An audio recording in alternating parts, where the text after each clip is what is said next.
M'dzina la Atate ndi la Mwana ndi la Mzimu Woyera. Amen. Ndikulandireni pano patiyankhuleni Ambuye Lachiwiri pa 12 December 2023. Tikupitirira ndi nyengo imene ya Adventi Mulungu umene wachiwiri. Ndipo mawu athu alero akuchokera mawu oyamba m'buku la mneneri Yesaya mutu 40 kuyambira ndime ya 1 kulekeza ndime ya 11. Amene akutiwerengera mawu oyamba ndi Mai Tina Kandodo, administrator agulu la tiyankhuleni Ambuye kuchokera ku Our Lady of Africa Cathedral, Maula, mu Archdiocese ya Lilongwe. Ndipo uthenga ukuchokera mu uthenga wa Mateyu mutu 18 kuyambira ndime ya 12 kulekeza ndime ya 14. Amene akutiwerengera mawu amtenga wabwino komanso kutigawira mawu ndi Reverend Father Gift Selemani kuchokera ku Bembeke Cathedral mu Diocese ya Dedza. Tiyeni lero tikhale limodzi ndi kusinkhasinkha mawuwa. Mawu wa m'buku la profeti Yesaya. Atonthozeni mtima anthu anga, akutero Mulungu wanu. Muwalankhule mofatsa anthu a ku Yerusalemu. Muwawuze kuti nthawi ya mavuto awo yatha, machimo awo akhululukidwa. Ndawalanga mowirikiza chifukwa cha machimo awo. Kukumveka mawu akuti, konzani njira ya chauta mthengo, lungamisani msewu wa Mulungu wathu m'chipululu. Chigwa chilichonse achidzaze, phiri lililonse ndi gomo lililonse alitsitse. Dziko lukumbika alisalaze, malo azitunda awasanduse zidikha. Motero ulemerero wa chauta udzaoneka, anthu onse adzauona. Chauta mwini wake ndiye wanena zimenezi. Kudamveka mawu akuti, lengeza. Ine ndidafunsa kuti, kodi ndilengeze chiyani? Mawu aja adati, ulengeze kuti anthu onse ali ngati udzu, kukongola kwawo kuli ngati maluwa akuthengo. Udzu umauma, maluwa amafota, chauta akadziwuzira mpweya wake. Ndithudi anthu sasiyana ndi udzu. Udzu umauma, maluwa amafota, koma mawu a Mulungu wathu azakhalapo mpaka muyaya. Kwera pa phiri lalitali, iwe wolengeza uthenga wabwino ku Yerusalemu. Ufuule kwa mphamvu, iwe wolengeza uthenga wabwino ku Ziyoni. Kweza mawu, usaope. Uze mizinda ya ku Yuda kuti, Mulungu wanu akubwera. Zonadi, Ambuye chauta akubwera kudzaweruza mwamphamvu, ndipo akulamulira ndi dzanja lake. Akubwera ndi malipiro ake, wasogoza mphotho yake. Adzasamala nkhosa zake ngati m'busa. Adzasonkhanitsa ana ankhosa ndi kuwakumbatira. Ndipo adzasogolera bwinobwino nkhosa zoyamwitsa. Mawu a Ambuye. Tithokoze Mulungu. Ambuye akhale nanu, akhalenso ndi mzimu wanu. Mawu muthenga woyera mungadalembera Mateyo. Ulemu kwa inu Ambuye. Pa nthawi yomweyo Yesu anati, tsono mukuganiza bwanji? Munthu atakhala ndi nkhosa 100, imodzi nkutayika, kodi sangasiye 99 zina zija m'phiri nkukafunafuna imodzi yotayikayo? Ndithu ndikunenetsa kuti atayipeza, chimwemwe chake chokondwerera imeneyo chimapambana chokondwerera zina zija zimene sizidatayike. Chonchonso Atate anu amene ali kumwamba safuna kuti ndi mmodzi yemwe mwa anawa atayike. Mthenga wa Ambuye. Ulemu kwa inu Ambuye Yesu Khristu. Pa tsiku la lero pali mawu maka kuchokera mawu ayambaja akunena kuti atonthozeni mtima, atonthozeni mtima anthu anga, atonthozeni mtima, atonthozeni mtima anthu anga.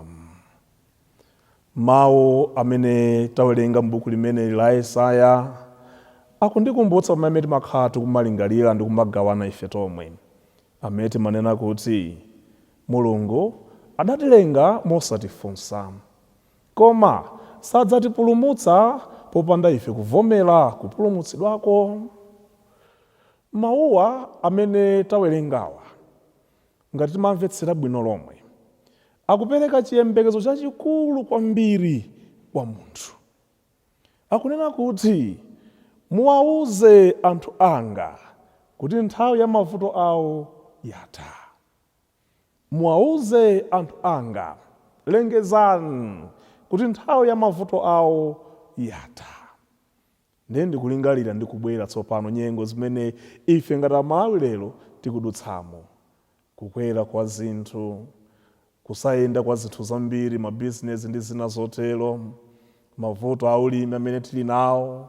Ndiye kubwera uthenga umene tsopano, lengeza uwawuze anthu anga, kunena kuti mavuto awo onse atha, nkhawa zawo zonse, nkulira kwawo konse kwatha.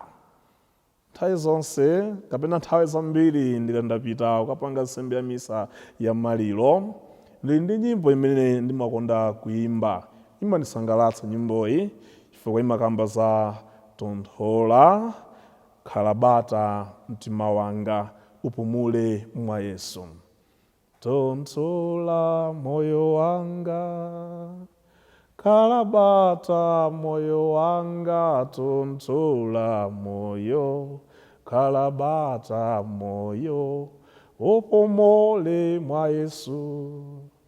Tonthola moyo wanga, khala bata moyo wanga, tonthola moyo, khala bata moyo, upumule mwa Yesu. Ndiye tikayiona nyimbo imeneyi kuimvetsera, komanso tikaona mawu ayamba amene aja akupereka chithunzithunzi yonena kuti ifeyo tangokhala ndipo alipo wina amene akubweretsa tsopano mpumuloja.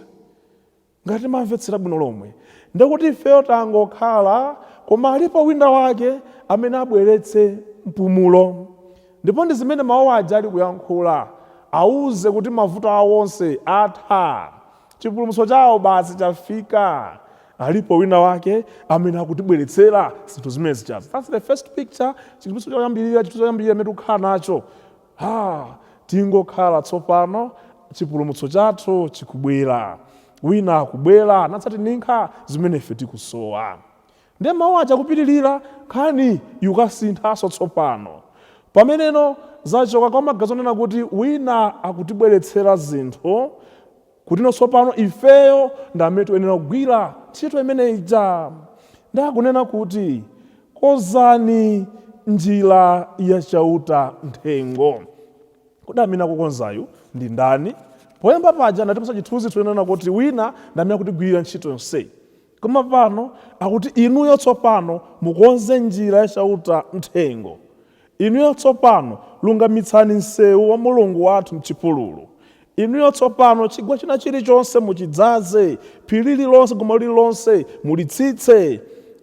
Awano tsopano ndi mawu akubwera ano tsopano kuchokera kwa Ambuye Mulungu yemweyo. Poyamba amatatichitira, koma nkupita kwa nthawi tinaona kuti ayi inuyo ndi amene muyenera mugwire ntchitoyo. Palibeto kungokhala nkumati chipulumutso chibwera.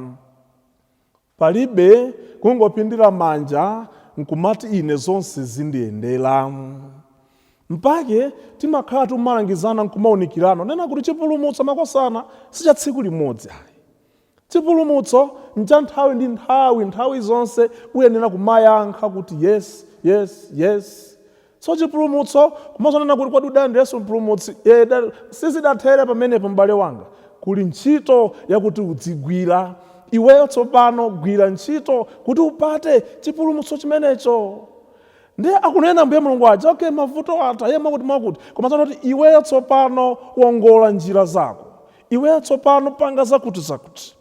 Tilipo anthu amene tikufuna kulemera koma simungalemere makosana ndi kungokhala kapena manjalende. Kumagona tsiku lonse usiku wonse mpaka na mbanda kucha udakagonabe blazi simulemera. Achemwali simulemera ayi. Gwirani ntchito ngati mufuna zinthu zanu zikuyendereni. Mukusakasaka ntchito kungokhala pa nyumba kumasewera bawo musone ngati ziyende muyipeza ntchito. Palibe zimenezo mpang'ono pomwe. Gwirani ntchito, yendani m'misikamu, yendani m'malomo, ufufuzani, kapena yambitsani zinthu zanu kuti mukhale pa ntchito ndi kupata zinthu zoyenerera za moyo wanu. Kwa ine ndi ine amene tikusakasaka chipulumutso cha moyo wathu. Palibe yongokhala kuna tibawa ndabatizidwa basi zonse zili bwino chipulumutso ndachipata. Palibe ayi. Inuyo chigwireni ntchito, chitani china chake kuti mupate chipulumutsocho. Sinkhani yongokhala ayi. Ife tonse amene tifuna tiyende moyo wabwino lomwe tichitepo kanthu. Kandi ndife ochimwa, ndife otani olephera maso pa Ambuye Mulungu, tichitepo kanthu. Sinkhani yongokhala kuti Ambuye Mulungu akandilandira akandikhululukira. No, do something. Iweyo ndi amene ukuyenera kuchitapo kanthu pakuti ndikuona mavuto a moyo wanga ndipo ndikuzindikira chimene chili mwa ine chimene chikundilepheretsa kuti ndifike maso pa Ambuye Mulungu. Nditagwira ntchito zonse za mwamphamvu, ntakhulupirira maso pa Ambuye Mulungu, ntachilimika kuongola mayendedwe anga mayankhulidwe anga sinasotero, chimwemwe tsopano ndi chipulumutso chimene ndikusakasaka chija chidzapezeka. Hensi chimwemwe chosatha chidzakhalapo tsopano. Ndiye kwa ife tonse amene tizonena kuti tatayapo china chake kamba kakusalimbikira mmoyo wathu, tiyambenso kulimbikira kuti tipate zimene tatayazo.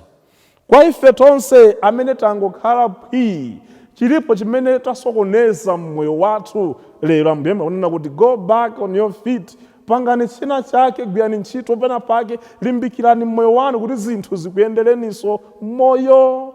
Abale anga, chipulumutso chimene chikubwera nchotina kuti tichigwirire ntchito, tiyesetse kuchisakasaka, kupemphera nthawi ndi nthawi, kukhala pafupi ndi Ambuye Mulungu, kuthandiza anthu anzathu ndi kuchilimika pa ntchito zoyenera tichipatadi chipulumutso chimenecho. Koma tikangokhala palibe zimene tikuchita. Tipempha Ambuye Mulungu atithandize ife tonse kusabwerera m'mbuyo mukusakasaka ndi kufunafuna zotenereza mmoyo wathu kuti chimwemwe chathu chikhale chathunthu. Amen.